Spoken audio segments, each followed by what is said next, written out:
Salam alaikum az-Zulflaoun, bonsoir. L'assassinat de Abban fut le jour où la révolution a trébuché, l'acte qui allait ouvrir la voie à toutes les dérives autoritaires post-indépendance. L'assassinat de l'homme de la Soumam, le principe de la primauté du politique sur le militaire, a été un moment de rupture violente dans la marche de l'histoire de l'Algérie contemporaine. Une violence qui allait structurer durablement la vie politique algérienne et le moyen par lequel sont réglées les divergences entre frères d'armes. Le récit de la liquidation physique de Abban Ramadan glace le sang, fait froid dans le dos. 66 ans après le crime lâchement commis dans la ville marocaine de Tétouan, une triste nuit, 27 décembre 1957. L'assassinat politique dans l'histoire de l'Algérie contemporaine ne s'est pas limité aux exécutions de figures pensantes ou d'opposition durant la guerre de libération ou après l'indépendance.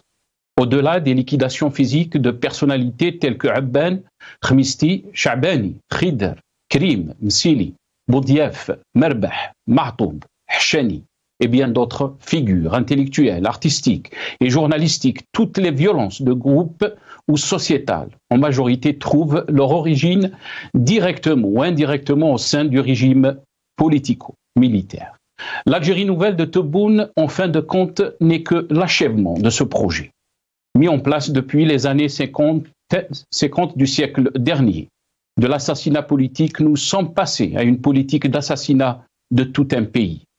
Notre enjeu véritable aujourd'hui est d'arrêter cette machine de destruction massive tout en protégeant l'Algérie dans son intégrité territoriale et populaire. Dans les nations comme dans les individus, l'ambition est la source de grandes vertus et de grands vices. L'ambition, si elle est mal canalisée, peut conduire à la décadence, à moins que la société ne trouve un moyen de la guider vers des fins constructives. Le Hirak, les voix qui s'élèvent pour un changement radical du système montrent que, malgré les obstacles, le peuple algérien possède une capacité innée à se réinventer et à progresser. Le défi historique auquel fait face le Hirak, c'est celui d'ouvrir des perspectives permettant de construire un État de droit libéré du chauvinisme nationaliste, archaïque, ouvert à la construction citoyenne.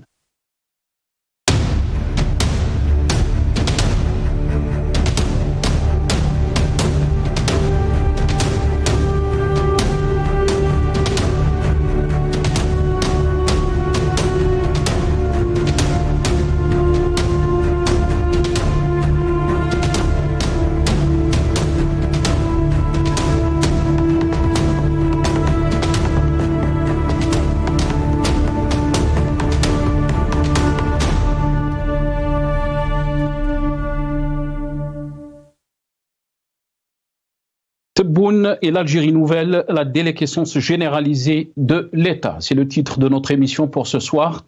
Mais avant de commencer notre débat, on va essayer donc de discuter par rapport à une information qui a été sortie cet après-midi concernant donc Rachid Maalaoui, ce militant, Rabbi Rahmou, qui est décédé donc à Paris. Le consul de Créteil dans la région parisienne a refusé aujourd'hui, ce mercredi, à la famille du syndicaliste Rachid Maalaoui l'autorisation de rapatriement de leur père et défunt époux. On va essayer de jeter un peu de lumière, si on peut dire, ou essayer de comprendre qu'est-ce qui se passe exactement avec Rachid Maalaoui, Rabbi Rahmou Sa'aleh, avec nous. Maître Issa Rahmoun, avocat vice-président de la FID, la Fédération internationale des droits humains, qui est avec nous depuis Paris pour nous éclaircir par rapport à cette information. Donc, le consul de Créteil a refusé aujourd'hui à la famille du syndicaliste Rachid Maalaoui l'autorisation de rapatriement de leur père et défunt époux. Maître Issa Rahmoun, bonsoir, merci beaucoup d'avoir accepté l'invitation. Marhaba bik, maître. Merci Nassar, bonsoir aux invités et aux téléspectateurs. Marhaba. Maître, alors, qu'est-ce qu'il en est par rapport donc à cette autorisation de rapatriement de Rachid Maalaoui, Rabbi Rahmou des infos donc ont circulé, l'information a circulé dans les réseaux sociaux que le consul de Créteil a refusé donc aujourd'hui de délivrer cette autorisation de rapatriement. Qu'est-ce que vous pouvez nous dire par rapport à cette question, Maître Issa Rahmoun? Effectivement, mais avant ça, je tiens à présenter mes condoléances à la famille de Rachid Malawi, à ses camarades syndicalistes, à ses amis, à toute sa famille. C'est une perte pour le syndicalisme autonome en Algérie et pour le processus de revendication démocratique en général. Effectivement, Rachid Malawi était malade depuis fort longtemps. Il souffrait d'une maladie qui a duré. Et en date du 22 décembre, il a rendu l'âme. Après ça, donc la famille se sont rapprochés des services consulaires, des autorités consulaires, à savoir celui de Créteil, la circonscription où ils étaient enregistrés comme famille. Ça dépend de ce consulat. Et à la grande surprise, aujourd'hui, quand on a été à l'hôpital dans la région parisienne où la dépouille de Rachid Rabbi Rahmo pour lui rendre hommage et bien sûr rendre visite à sa famille, nous avons reçu l'information choquante de sa femme en particulier qui nous a informé que les autorités consulaires ont refusé l'autorisation de rapatriement de la dépouille de Rachid Malawi Rabbi Rahmo. À partir de là, donc automatiquement, en étant militant responsable, en étant camarade et ami de Rachid Malawi, il fallait qu'on lance l'alerte dans le sens où c'est une mesure arbitraire, ça ne s'est jamais produit dans l'histoire de l'Algérie depuis l'indépendance qu'il y a un refus exprimé par des autorités consulaires. Tambour battant, ces jours ils tiennent des caravanes qui visitent les wilayas de l'Algérie avec la diaspora, avec cet observatoire de la jeunesse et de la société civile. Donc il s'agit d'un discours qui contredit totalement l'attitude et le comportement, voire la nature du régime algérien. Ça fait à peu près 3 quarts d'heure que nous avons eu l'information des pompes funèbres, après avoir confirmé auprès de sa femme, de l'épouse de Rachid Malawi, qui s'est rendue au consulat une unième fois. Ils leur ont promis apparemment que demain le document sera signé et délivré pour pouvoir enfin voir Rachid Malawi rejoindre sa terre natale et reposer en paix en fin de compte. Ça reste conditionnel, c'est demain qu'on va avoir l'information parce qu'on est habitué à ce genre de comportement. Souvenez-vous du cas du militant du MAC par exemple, qui est resté 45 jours à l'aéroport Roissy Charles de Gaulle avant que la dépouille ne soit rapatriée dans son village natal. Juste pour rappeler donc la raison qui a été donnée, Maître Issa Rahmoun, par le consulat ou le consul, il ne peut rien faire sans l'aval du ministère des Affaires étrangères. Mais aussi rappelons que Rachid Malawi, je vais vous donner la parole très rapidement. Rappelons aussi que Rachid Malawi Rabbi Rahmo était fondateur du syndicat national autonome des personnels de l'administration publique, ce qui est appelé bien sûr syndicat le SNAPAP. Je vous laisse la parole très rapidement, Maître Issa. Tout à fait. L'information qui nous a été donnée aussi par son épouse, c'est que les services consulaires l'ont informé qu'ils peuvent rien signer, qu'ils peuvent rien opérer sans l'aval, l'autorisation des affaires étrangères. Ça d'une part. Mais Rachid Malawi, c'est pas que qu'il est président du SNAPAP, il est aussi président coordinateur de la SEGATA, la Confédération des syndicats autonomes, et membre de plusieurs réseaux internationaux, notamment le réseau euro-méditerranéen des droits humains. Très bien. Avec ça, Maître Issa Rahmoun, avocat vice-président de la FID, vous étiez avec nous depuis Paris. Merci à votre participation à cette émission, mais aussi ces informations par rapport donc, au rapatriement du corps de Rachid Mahlaoui, Rabbi Rahmou. Bien sûr, si on a des informations, on va vous informer par rapport donc à cette question. J'ai le grand plaisir d'accueillir dans cette émission par rapport à notre sujet d'aujourd'hui, Monsieur Brahim Younsi, ancien cadre du MDA de 82 à 88. Il est avec nous depuis Paris via Skype. Si Brahim, marhaba bik. Salam alaikum. Merci beaucoup d'avoir accepté l'invitation. Merci, c'est Nassar. Bonsoir aux téléspectateurs. Et je vois Simorad Dina, je le salue. Voilà. Donc, avec grand plaisir aussi, on a Simorad Dina, membre du secrétariat Mouvement Rachid, qui est avec nous depuis Genève, via Skype aussi. Simorad, marhaba bik, salam alaikum. Merci beaucoup d'avoir accepté l'invitation.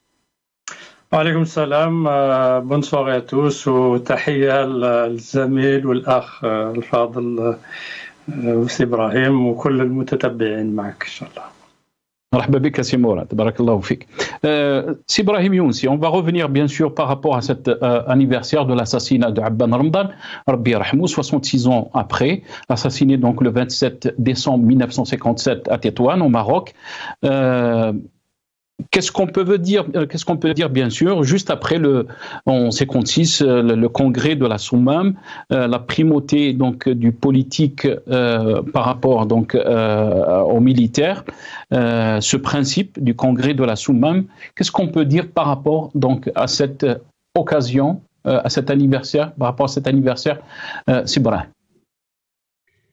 Je me permets de réagir sur le refus pour l'instant, des autorités algériennes, en tout cas des autorités consulaires de Créteil, de donner l'autorisation à la famille de M. Mahlaoui pour rapatrier son corps, sa dépouille. Ce n'est pas la première fois que cela arrive, malheureusement. Nous avons été confrontés, j'ai été confronté moi-même à ce type de choses. C'est lors de l'assassinat de Cheikh Abdel Baqi Sahraoui. Nous avons eu des difficultés à avoir l'autorisation de transporter sa dépouille en Algérie. Dans les années 90. En 1995. Et c'est moi qui me suis occupé de cela. Il a fallu vraiment intervenir auprès des plus hautes autorités de l'État pour avoir l'autorisation. Cela a fini par, très rapidement, il faut dire, vraiment très rapidement, cela a fini par se dénouer. J'espère que cette affaire se dénouera le plus rapidement possible et à travers vous, je présente mes condoléances à sa famille, à ses amis, parce que ça a été effectivement un syndicaliste de premier plan. Très bien. C'est Brahim, je vais revenir sur l'autre question, mais peut-être... je vais revenir. On va juste donner peut-être l'occasion à Simorad Hina de rebondir sur cette question s'il le veut, bien sûr. Concernant donc l'assassinat de Moujahid Abban Ramadan.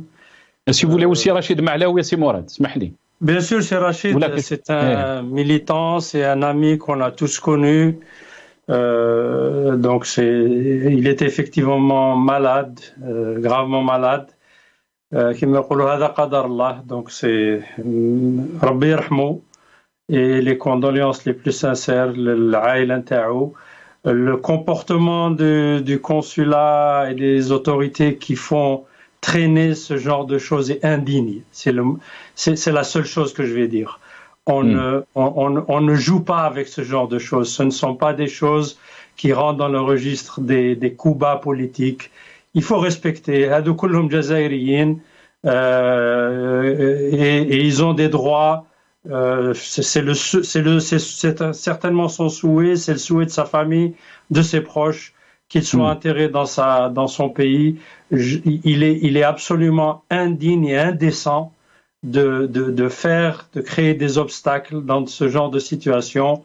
Ça ne grandit ni les personnes, ni les responsables à Créteil, ni leurs supérieurs, ni l'Algérie en général. Je pense qu'il faut à un moment donné savoir prendre de la hauteur, même avec des gens, quels qu'ils soient, même les gens que avec qui nous ne sommes pas d'accord, quand il s'agit de choses qui touchent à la dignité de la personne humaine, il ne faut pas faire de marchandage, il ne faut pas faire de coups bas.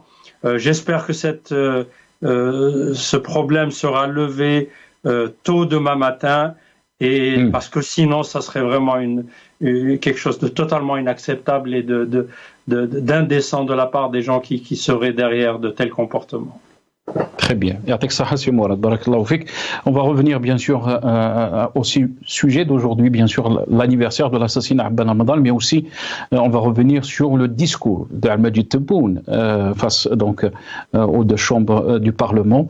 Mais ma question était adressée à vous, Brahim Younsi. Qu'est-ce qu'on peut dire par rapport donc à cet anniversaire de l'assassinat d'Abban Ramadan?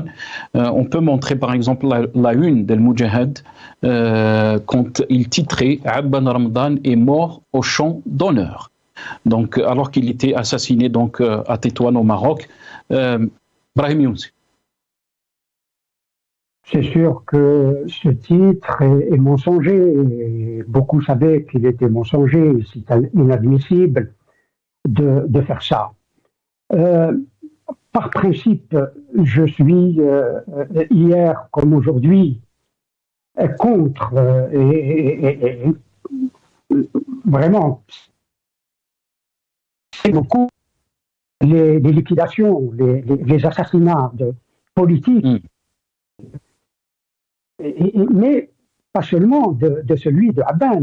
Il y a d'autres leaders de la révolution algérienne qui ont été malheureusement liquidés, assassinés. Je pense particulièrement à Mohamed Lamouri, je pense à Abbas Arrour, et il y en a bien d'autres. Mais par principe aussi, je dois vous le dire, je ne suis pas favorable aux commémorations sélectives. Il y a tellement de choses, mais la question, nous sommes le 27 décembre, effectivement, c'est l'anniversaire malheureux de l'assassinat de Abban. Effectivement, cet assassinat n'est pas directement lié à ce que vous avez évoqué, et j'espère que j'aurai en tout cas moi un mot à dire là-dessus, à la plateforme de la Soumam, parce que ceux qui l'ont emmené, pardonnez-moi, à Tétouan et qui l'ont tué, étaient favorables, ont participé au congrès de la Soumam et ont adopté la plateforme de la Soumam qui constituait un virage, pour moi en tout cas, à 180 degrés de l'appel et de la déclaration du 1er novembre 1954. Permettez-moi de dire cela aussi pour lever un certain nombre de choses. Beaucoup et certains croient et pensent que c'est Ben Bella qui est à l'origine de l'assassinat de Abban, ce qui est totalement faux. Il faut dire cela parce que j'ai entendu cette accusation, alors que bon, les assassins ou ceux qui ont emmené aussi Abban à la mort sont connus. C'est les 3B essentiellement. Il ne faut pas accuser d'autres que ceux qui sont directement liés à cet assassinat. Abban et Ben Bella étaient, il faut le dire, des adversaires, et on sait pourquoi. C'est la question de la plateforme de la Soumam qui a fait que les relations, et pas seulement, bon, il y a d'autres raisons de leadership qui ont amené cette opposition à Ben Bella, par exemple. Mais il faut dire que sur la question de l'orientation idéologique de la Soumam, moi je ne suis pas favorable à cela. Je suis ancré dans la déclaration de novembre 54. C'est beaucoup plus s'il y a des gens qui ont changé d'orientation en 1956, ce n'est pas Abban, il faut le lui reconnaître. Abban était dans le droit fil de ses idées, de sa pensée, de son idéologie. Mais hélas, il y avait des congressistes, ils n'étaient pas très nombreux, il faut le dire, mais il y avait des congressistes, en particulier Karim Belkacem et Al-Arbi Belmehdi, qui étaient eux les auteurs, ou parmi les auteurs, de la déclaration de novembre, mais néanmoins, ils ont réorienté l'axe idéologique de la révolution par la plateforme de la Soumam. Et vous savez à quoi je fais allusion, à la question de l'islam et de la restauration de l'État algérien dans le cadre des principes de l'islam. Très bien. Restez avec nous, Brahim Younsi.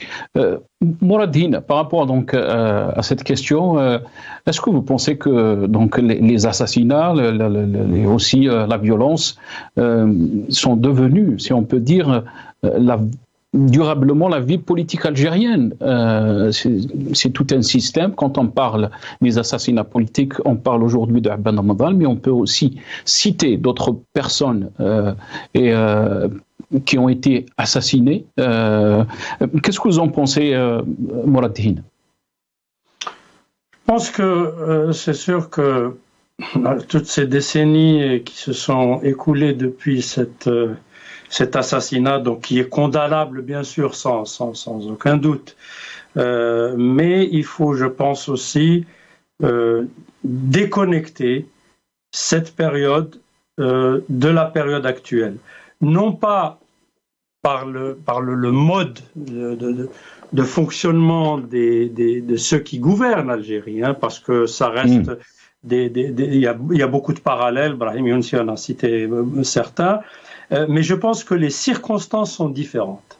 Il est notoirement connu que les grandes révolutions, et Dieu sait si la révolution de novembre chez nous était une grande révolution, sans aucun doute, surtout celles qui, bien sûr, sont des révolutions de type armé, connaissent malheureusement très souvent des règlements de compte. Les dissensions entre les chefs se terminent généralement d'une mauvaise façon, enfin, pour être clair, par des assassinats, par des liquidations. Alors, je le répète encore, ce n'est pas pour justifier, absolument pas. Hein. Donc, ce qui s'est passé à Tétouan est un crime. Donc, voilà. Et encore une fois, les moyens de propagande des criminels à l'époque ont survécu. On les retrouve encore aujourd'hui. C'est-à-dire cette façon de présenter les faits sous l'angle qui arrange le mieux ou le plus celui qui est au pouvoir. Ce n'est pas une quête de la vérité, ce n'est pas une quête de relayer l'information telle qu'elle est, mais c'est seulement dans un but de légitimer celui qui détient les rênes du pouvoir. Donc, comme on le voit aujourd'hui, El Moujahid, il était un fervent défenseur de tous ceux qui ont précédé Tebboune, notamment Bouteflika, n'oublions pas l'Uhdat al-Thalatha al-Rabi'a al-Khamisa, etc., et qui se retrouve aujourd'hui dans l'avant-garde pour défendre Tebboune, et pendant la période de l'assassinat de Abban, bien sûr, ils n'osaient pas reconnaître le crime, et ils l'ont présenté sous la façon un petit peu paternaliste que l'on retrouve encore aujourd'hui, c'est-à-dire que ce pouvoir, il nous présente toujours comme à des enfants les choses sous l'angle qui lui sied, sous l'angle qui ne nous laisse de toute façon pas mettre en cause ses politiques et ses actions. Donc, si on devait, nous, aujourd'hui, tirer un enseignement de cet acte ignoble, de l'assassinat d'un militant de la première heure comme Abban, c'est ne pas aller dans les débats idéologiques, c'est-à-dire ne pas dire que Abban a été tué parce qu'il a fait ça et qu'il pensait ça et qu'il faut donc mettre en avant toutes ces idées. Je pense que ces idées, elles sont bonnes, elles sont celles d'un nationaliste, mais elles ne sont pas des lois divines. Abban a aussi eu ses problèmes dans sa propre région en Kabylie. Et il faut lire l'histoire de la période PPA, des problèmes qu'il y a eu avec à l'intérieur du PPA, avec d'autres militants, comment il s'est comporté envers d'autres militants aussi. Il ne faut pas sacraliser les gens. Ce n'est pas aussi diminuer leur statut. Ce sont de vrais militants qui ont œuvré pour l'indépendance de l'Algérie, mais il reste que ce sont des hommes qui ont fait du mieux qu'ils ont pu pendant une certaine période. Par contre, l'enseignement important et intangible qui doit être mise en avant, c'est qu'il est inacceptable, bien évidemment, de recourir à l'assassinat politique, et je dirais même plus, il est inacceptable aussi, surtout de nos jours, de museler l'opposition politique. Tout Algérien qui s'exprime dans le cadre des idées, dans le cadre des programmes politiques, ne doit pas être muselé, ne doit pas être mis à l'écart, et encore moins, bien sûr, assassiné ou jeté en pâture pour être assassiné, ou contre lequel on va actionner de manière arbitraire ce qu'on appelle la justice aux ordres. Très bien. Restez avec nous, Mourad Hina. Brahimi aussi, on va essayer de profiter du temps qui nous reste dans cette émission, de revenir un peu, je sais que peut-être vous voulez rebondir à cette question d'Abban Ramadan, mais juste pour profiter le maximum par rapport à ce discours de Abdelmajid Tebboune, qui a été devant les deux chambres, un discours où beaucoup de choses ont été dites, des chiffres aussi. On va essayer de revoir tout ça avec vous deux. Mais on va commencer avec cette déclaration d'Abdelmajid Tebboune. On va écouter donc ce petit passage et j'aimerais avoir votre avis par rapport à ça. On écoute Abdelmajid Tebboune. إننا اليوم نؤسس لسنة حميدة يوجه فيها المسؤول الأول على البلاد سنويا خطابا للشعب عبر ممثلي الشعب في البرلمان بغرفته.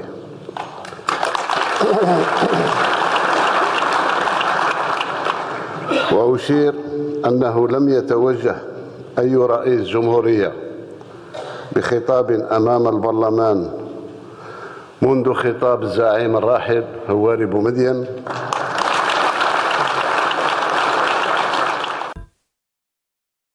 Brahimi aussi, Tebboune a affirmé que son discours instituait une tradition louable, Sunna Hamida, d'évaluer donc l'effet d'évaluer les réalisations accomplies dans le cadre de la concrétisation de nobles objectifs pour lesquels est sorti le peuple algérien en février 2019. Mais il a rappelé aussi qu'aucun président de la République ne s'est adressé au Parlement depuis le discours prononcé par le défunt président Houari Boumediene en 1977. Rappelons aussi que Houari Boumediene est décédé le 27 décembre, le même jour donc de l'assassinat de Abban Ramadan. Brahim Younsi. Puisque vous parlez de Abban, c'est juste une clarification. Parce que si Mourad a évoqué la question idéologique pour l'assassinat, au sujet de l'assassinat de Abban, moi je n'ai pas évoqué l'idéologie. La raison de l'assassinat d'Abban n'était certainement pas idéologique. Quand j'ai parlé de la question idéologique, la réorientation de l'idéologie algérienne, c'est le conflit entre Abban et Ben Bella. Et Ben Bella était totalement en dehors de l'assassinat d'Abban. Et ils ont appris l'assassinat d'Abban comme nous tous bien après. Mais cet assassinat, effectivement, puis la une de Moudjahid, je ne l'ai pas dit tout à l'heure, Moudjahid a usé, a utilisé un blanchiment de crimes.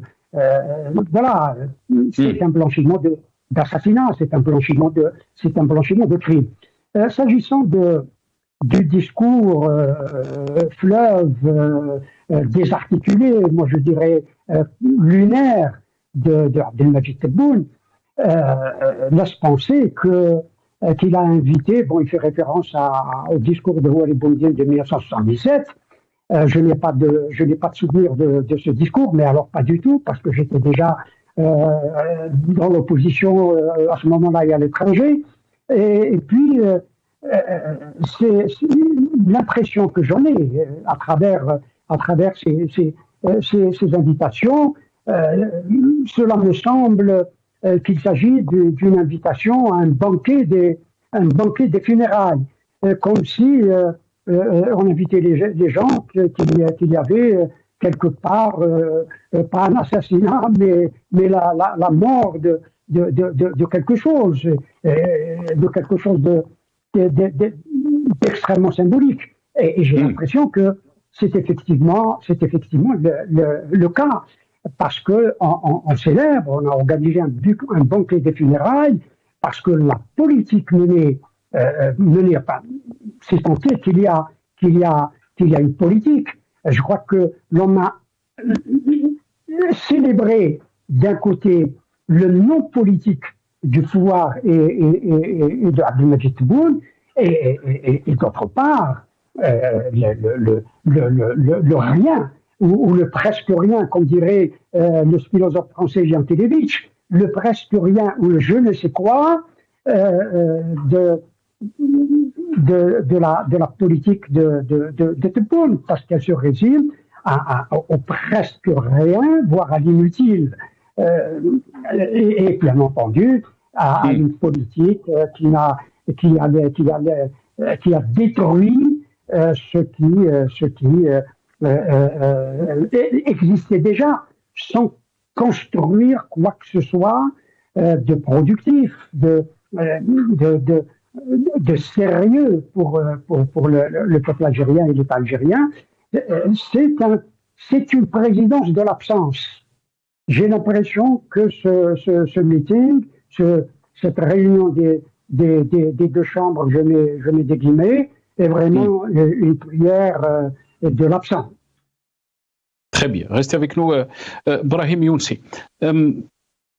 Mourad Dine, quelle est votre impression par rapport donc à ce discours sur le fond, mais aussi sur la forme? Des choses ont été dites. Quelle est votre réaction? D'abord, sur la forme, je pense que ce que vous évoquez tout à l'heure, que Tebboune disait que c'est la première fois depuis Boumedienne, il y a des messages politiques clairs. Donc depuis Boumedienne, que le président parle au peuple à travers les représentants élus. Donc là, j'utilise une terminologie du pouvoir. Hein, ça ne veut pas dire que j'y adhère. Tout d'abord, c'est, je pense, une manœuvre politicienne de bas étage. Je pense que ce qui fait la grandeur d'une personnalité politique, au-delà des programmes, au-delà des déclarations, c'est l'attachement à des valeurs morales et éthiques de premier ordre. Et là, je pense que Tebboune a failli. C'est-à-dire que politiquement, il doit, lui certainement, beaucoup à Abdelaziz Bouteflika. C'est de la non-reconnaissance. Alors, bien sûr, moi, je ne peux pas être accusé d'être un pro-Bouteflika ou de ce genre de choses. Mais la dignité que l'on doit manifester, c'est de ne pas insulter ceux qui l'ont mis sur un tremplin qui lui a permis d'être plébiscité par l'armée dans les conditions que l'on connaît. Il n'y aurait pas eu Bouteflika, Tebboune serait inexistant. Donc Mourad Dine, il faut rappeler, il faut rappeler aussi en 2004 que Bouteflika avait fait un discours devant le Parlement, pas devant les deux chambres, en 2004. Exactement, c'est ce que je suis en train. C'est-à-dire que Tebboune veut nous dire que moi, je suis l'héritier direct de Boumedienne.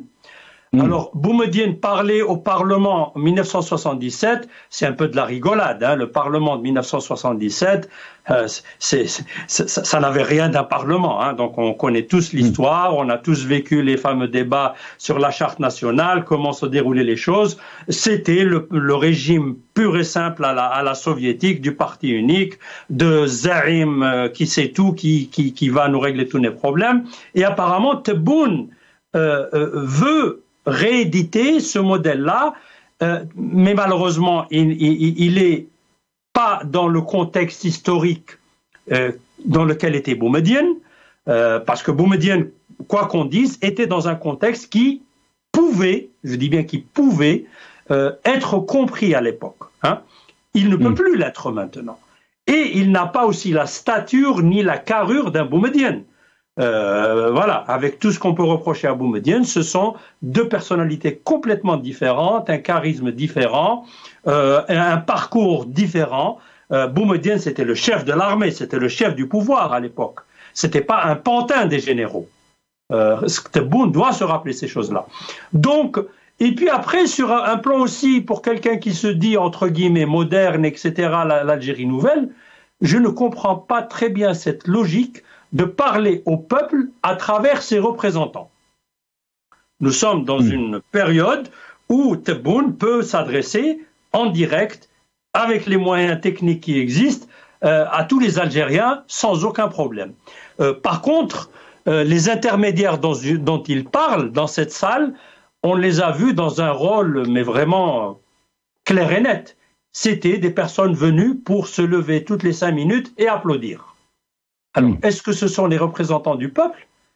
Est-ce que le peuple, dans sa majorité, va se lever juste pour applaudir? Il ne va pas demander des comptes. Il se dit le mas'oul al-awwal fil bilad, le mas'oul bil lugha al-arabiyya, c'est quelqu'un à qui on demande des comptes. Donc, est-ce que un de ces parlementaires, un de ces sénateurs oserait remettre en cause, et il y avait matière à le faire, parce qu'on va discuter après sur ce qu'a dit Tebboune, il y a des choses pour être objectif sur lesquelles moi personnellement je pense qu'il était dans le vrai, dans le juste. Pour être par exemple. Équitable, je citerai par exemple, en gros avec un certain détail près, ce qui concerne la politique étrangère. Hein.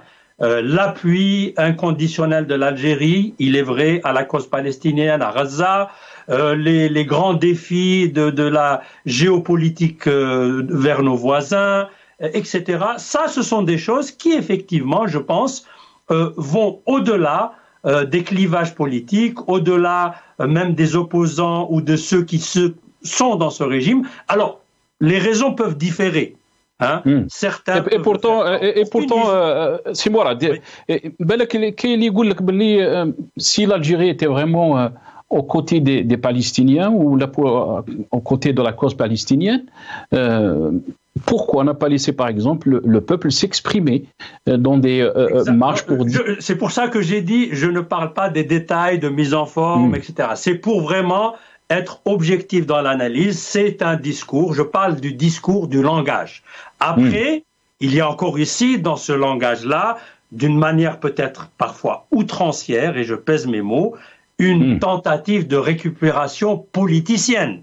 Hein, quand Tebboune, le fameux « Ma'a Falastin, Zalima wa Madlouma » et les applaudissements, oui, Zalima wa Madlouma, et puis quand on a quelques Algériens qui veulent manifester pour la Palestine, comme vous le dites, et à juste titre, sont tout de suite réprimés, là, il y a matière à demander des comptes, justement.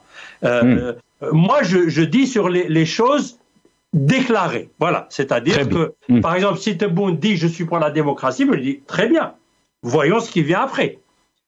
Donc, c'est sous cet angle-là, ce n'est pas pour donner un chèque en blanc à ce que fait Tebboune, je dirais même plus que l'Algérie, avec son histoire, l'attachement réel du peuple algérien à la cause du peuple palestinien, peut et doit faire beaucoup plus pour la cause palestinienne.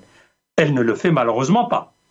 Parce qu'il y a d'autres enjeux, peut-être des raisons d'État, la crainte de grandes puissances sur certaines limites à ne pas dépasser, mais c'était pour évoquer ce sujet-là d'une manière aussi objective, qu'on ne nous dise pas que vous êtes là seulement pour dire attaquer, attaquer, attaquer.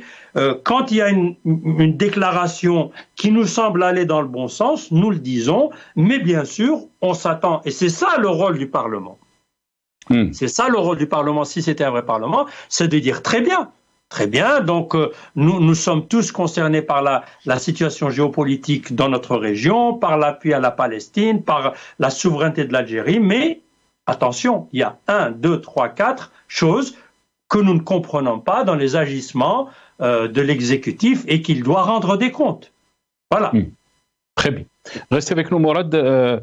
Sibrahim, je vais revenir à vous, mais on va écouter Tebboune aussi dans ce passage par rapport donc à ce Parlement. Pour lui, c'est un Parlement propre, loin de la corruption, de l'argent sale, par rapport à ce qu'il a dit, mais aussi le chemin du dialogue, comme ça a été rappelé donc par Tebboune. On écoute Al-Majd. عن افتخاري لتواجدي أمامكم اليوم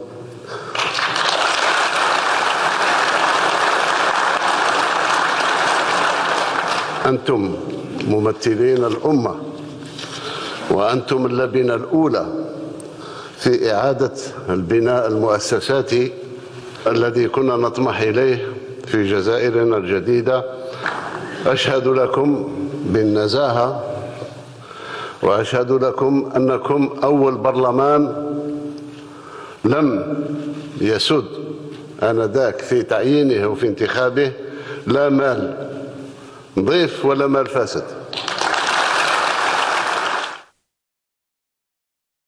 Il dit aussi, donc vous l'avez entendu, mais aussi on va vous faire passer cette petite vidéo. Je me suis engagé envers moi-même depuis que le peuple m'a confié la responsabilité de diriger le pays à ériger le dialogue constructif en approche de travail tout en faisant de la transparence une culture de gestion des affaires publiques.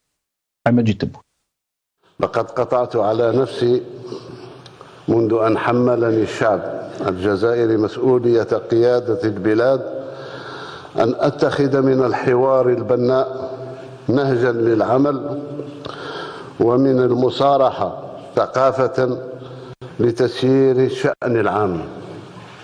كذلك ما جعلني اليوم أبادر من خلالكم إلى مخاطبة أمتنا الجزائرية عبر ممثلي الشعب لنقف معا على حصيلة ما قدمناه في سبيل تحقيق الأهداف النبيلة. Brahim Younsi, vous avez entendu donc Tebboune, Ahmed Tebboune, votre réaction par rapport à ce que vous avez entendu. Il ne reste pas beaucoup de temps parce qu'il y a une question aussi, la question du deuxième mandat, qui est très importante. C'est très difficile de décrypter. C'est très difficile de décrypter les discours de Abdelmajid Tebboune. Ce discours en particulier n'est pas celui de la méthode, si j'ose dire. C'est vraiment un discours de l'humeur, d'une humeur, et une humeur brouillonne. C'est vraiment du vagabondage politique. Je vois les choses comme cela. Cet homme vagabonde, et il a toujours vagabondé politiquement. Au point où sa politique devient une non-politique. Il n'y a pas de politique aujourd'hui. S'il y en avait une à l'époque, assurément, aujourd'hui, il n'y a pas de politique. Nous sommes dans l'ère du non-politique. Et vous savez, pardonnez-moi de schématiser cela à trois choses. Ce que les hindous, les indiens caractérisent dans le pouvoir. Le pouvoir, c'est, y compris chez nous d'ailleurs, je crois que ça y ressemble. Le pouvoir, c'est la religion. Le pouvoir, c'est l'abondance. Et le pouvoir, c'est l'armée. Or, de ces trois choses-là, de ces trois critères du pouvoir selon les Indiens, d'ailleurs chez nous, approximativement aussi, l'armée est omniprésente. La religion, il faut dire, bon, j'ose pas dire qu'elle est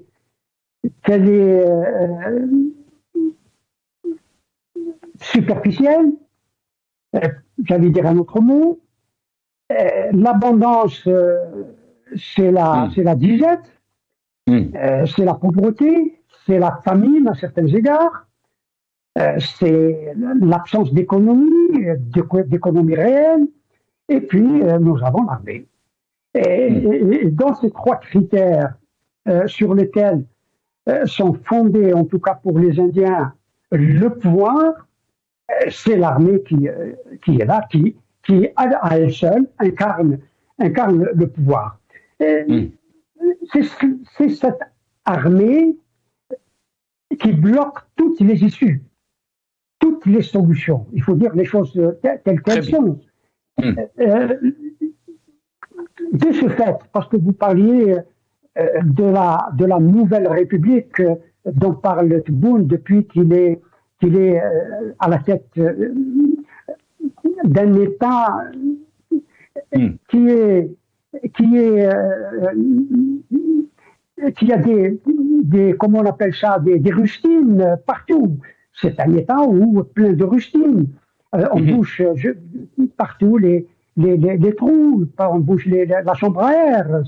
Elle est pleine de rustines. De ce fait, la Nouvelle République dont il parle, les Algériens s'en rendent compte quotidiennement, dans les administrations, dans leur vie quotidienne, dans l'égalité des gens aux politiques, notamment l'égalité des gens sur le plan social et économique, etc., que cette Nouvelle République est une chimère. Voilà. Très bien. Reste avec nous, Brahim Younsi. Mourad Hina, yani cette incohérence, si on peut dire, entre le discours d'Al-Majid Tebboune et la réalité quand il parle « je suis devant vous, donc élu du peuple », Brahim Younsi a soulevé un point très important, c'est la présence de l'armée dans ce pouvoir. Quand on voit le chef d'état-major Saïd Chingriham et aussi le chef de la garde républicaine Ben Ali qui était là. Comment expliquer, si on peut dire, donc ce décalage entre ce que dit Abdelmajid Tebboune, mais aussi la réalité que vit notre pays?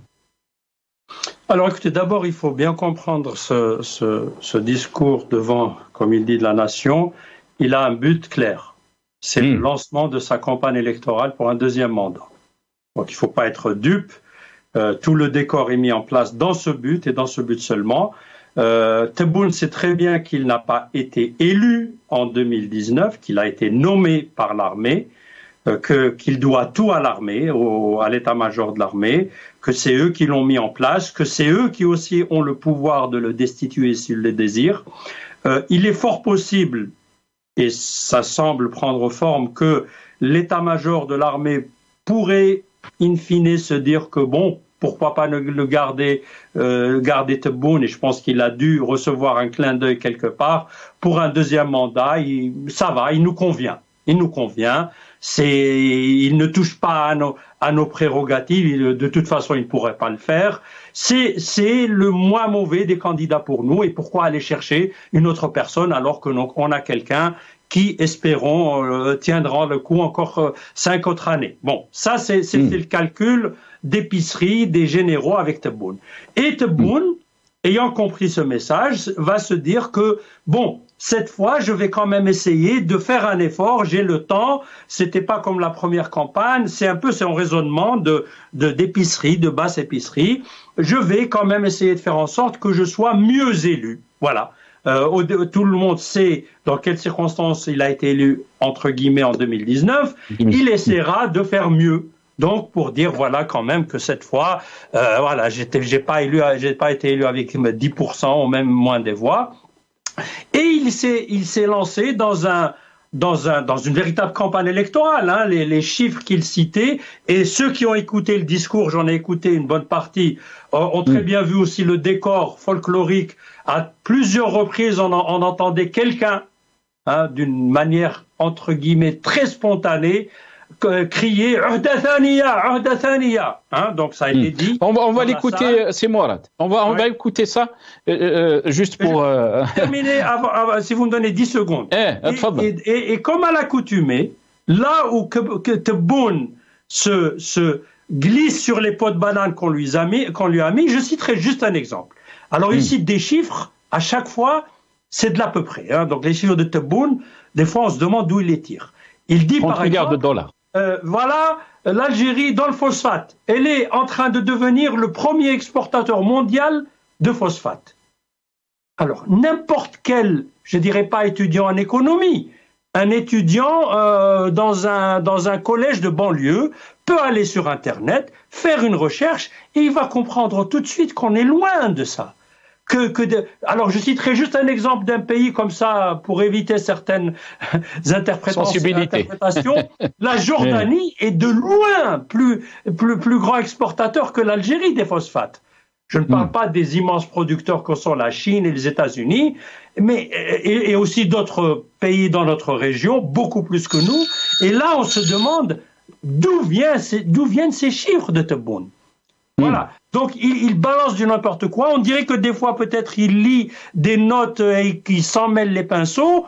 Mais ça donne une idée de sa faiblesse managériale, que la personne ne maîtrise pas ses dossiers, qu'elle a des visions complètement utopiques ou folkloriques qui, bien sûr, feront payer le prix lourd à l'économie algérienne avec des personnes qui sont dans l'improvisation constante, dans les slogans creux et sans études ni connaissances réelles de la situation que demande et qu'exige un poste aussi important dans la République algérienne. Très bien. Très rapidement, 30 secondes chacun, parce qu'on doit terminer cette émission. Une question qui est très importante, je pense qu'on va y revenir par rapport à cette question.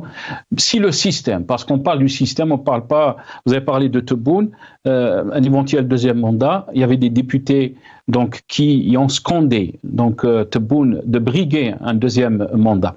Si le système a choisi d'aller dans cette route, si on peut le dire, qu'est-ce que cela veut dire pour notre pays? Brahim Younsi et Mourad Hina. Très rapidement, c'est Brahim.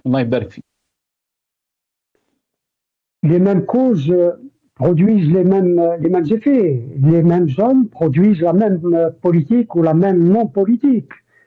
Ce qui est rassurant pour Abdelmadjid Tebboune et ses partisans nous inquiète, en tout cas m'inquiète, lorsqu'il dit que ces réformes sont rassurantes, alors que les réformes, il n'y en a point, comme diraient les autres. Où sont ces réformes qui produisent du bénéfice, qui produisent du plus? Il n'y a rien de significatif, mais strictement rien de significatif. Au contraire, l'Algérie est en situation de récession constante. Et aucune n'est productrice de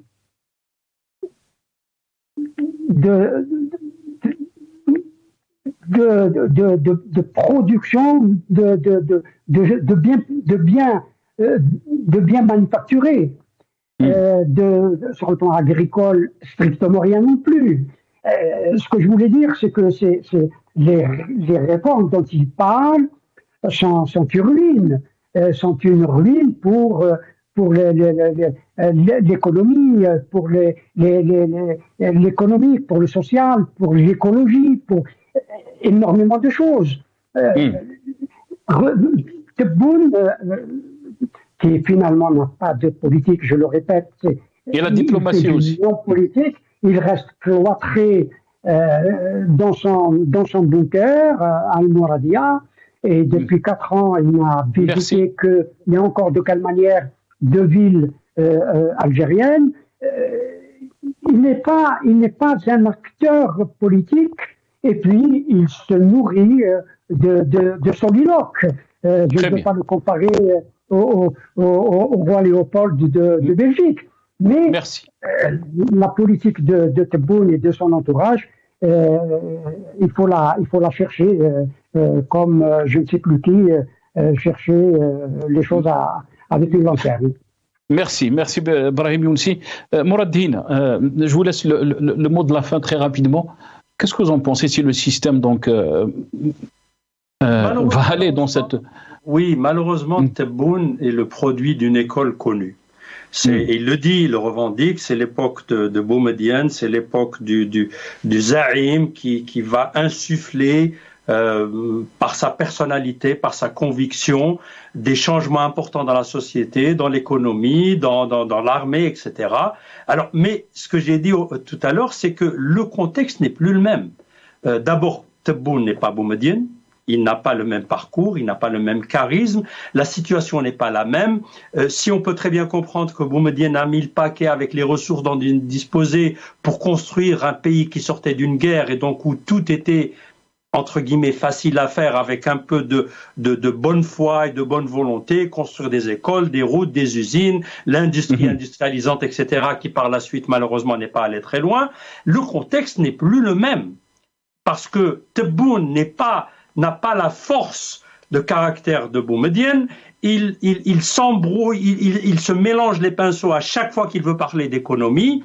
Il faut rappeler aussi que des sujets qui, en principe, devaient être faciles à gérer s'ils étaient confiés à des personnes, des économistes, des gens technocrates qui pourraient régler le problème de façon claire.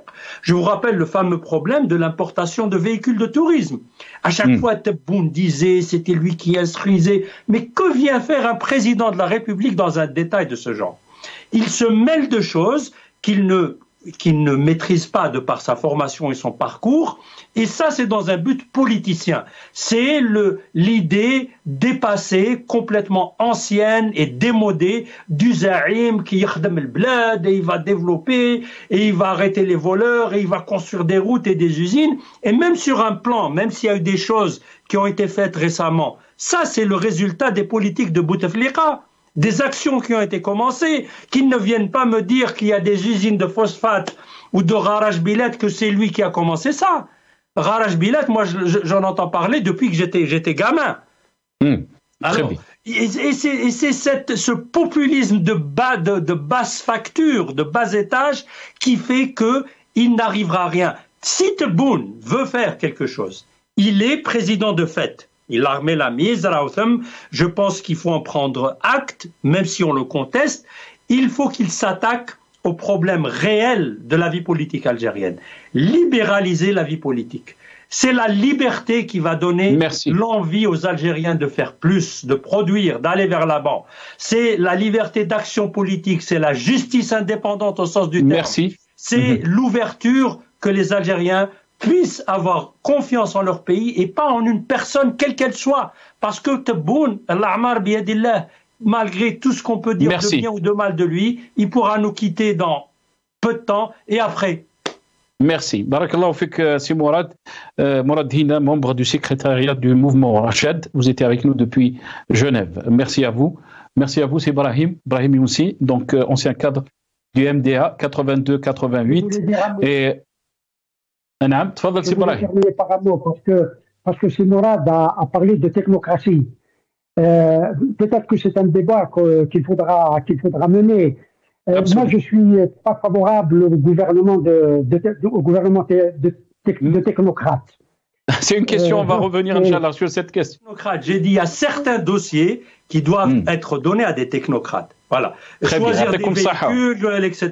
Ça, c'est pas de la politique, c'est technique. Voilà. Comment faire l'éclairage, les feux rouges, c'est pas une question qu'on va idéologique. Non, j'ai pas parlé de gouvernement technocrate. Moi, je pense à un gouvernement élu, légitime, populaire. Ça, c'est de la politique. Merci Mourad Hina, merci à vous Brahim Younsi. Merci à vous, chers téléspectateurs. Ça méritait la relance. Merci beaucoup. Dans d'autres débats, Inch'Allah. Merci à vous.